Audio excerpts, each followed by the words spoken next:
What's up, everybody? Man, it's your boy in the building, your host with the most, your boy Dub Q, and I'd like to welcome you guys to the Tailgate Experience. We talking running backs, and we talking about re-evaluating the position. So without further ado, y'all come on in the building. Yeah, y'all come on in the building. Y'all already know what time it is. I'm out here. The Tailgate Experience.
All right, right here, y'all at Royal Lion Tailgate One. Oh man, it's on. It's on. We told y'all we gonna be out there soon, and y'all know what's happening. All right.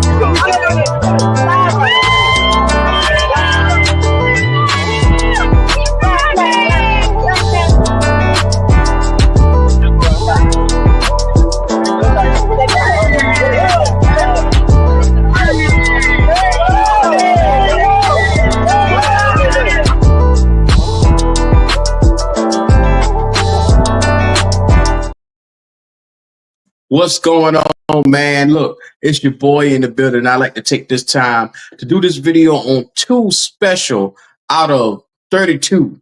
Well, it's really more than that, but out of 32 starters, two special guys at the running back position that has paved the way this season in a world where you don't see the running back get the amount of yardage that these young fellas got this year without the wear and tear.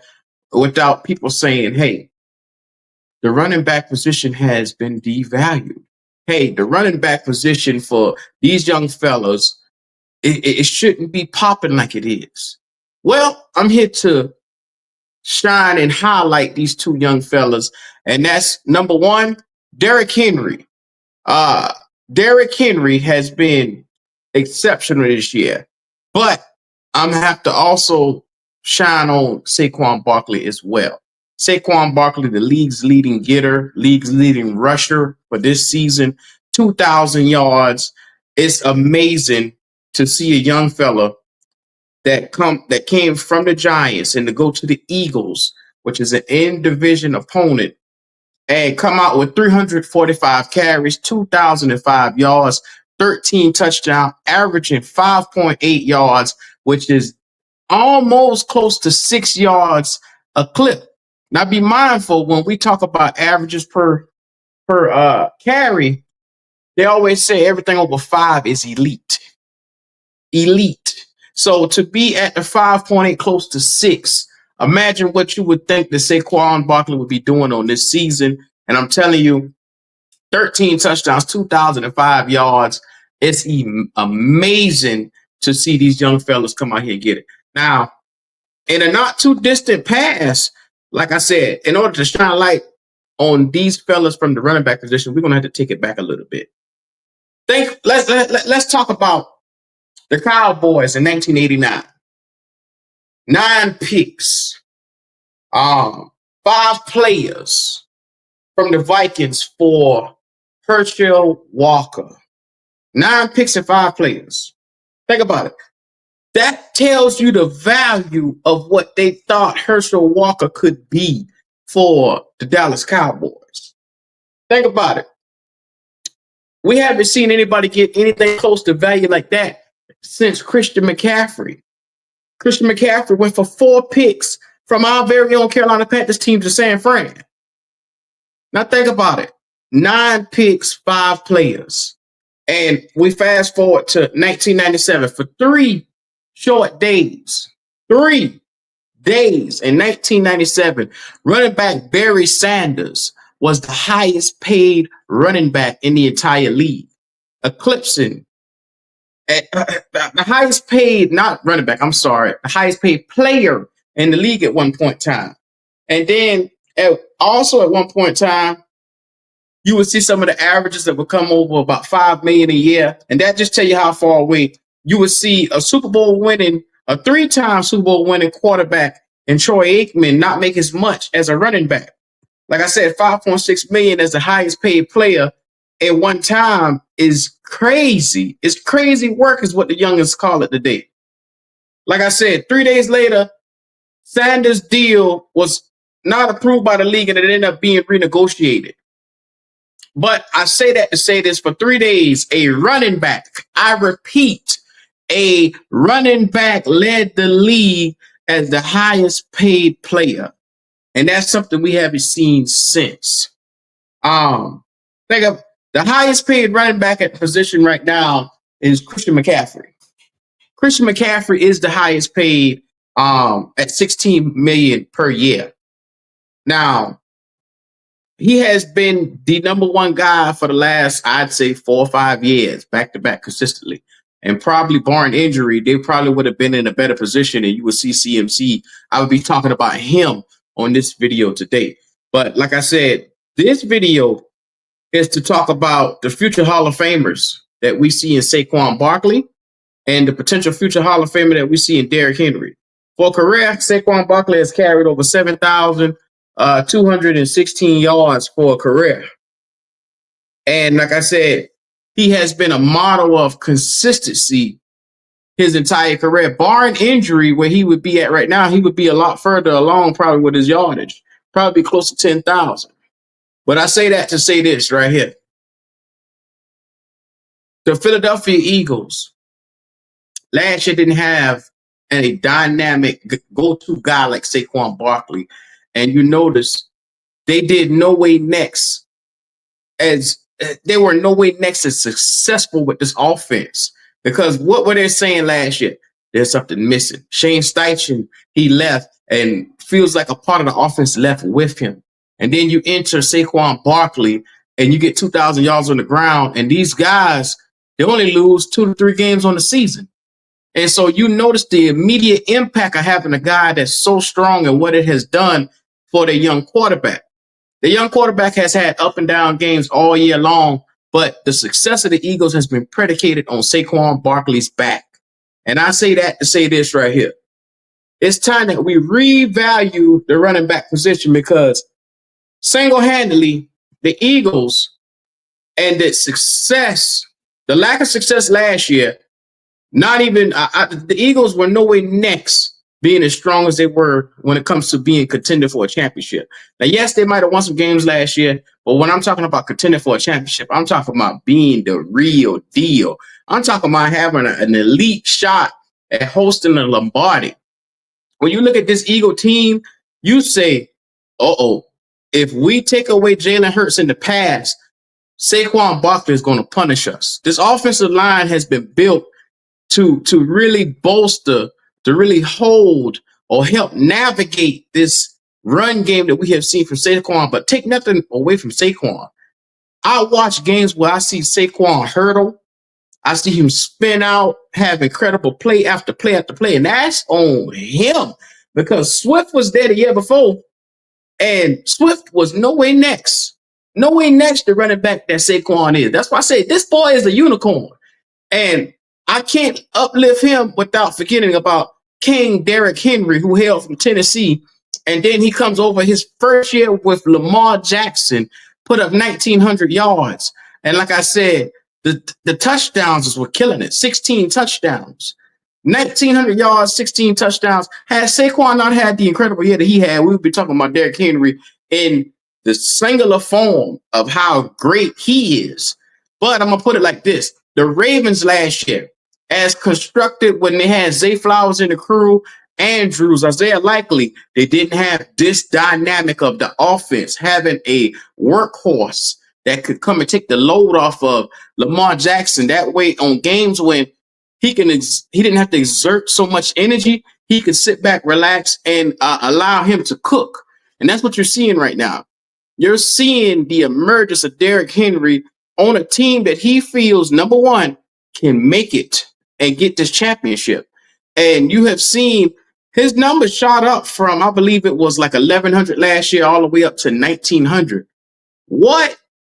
You almost have almost 1,000 yards close. It's damn near close to 1,000 yards in the difference of your numbers from one year to the next. That's ridiculous.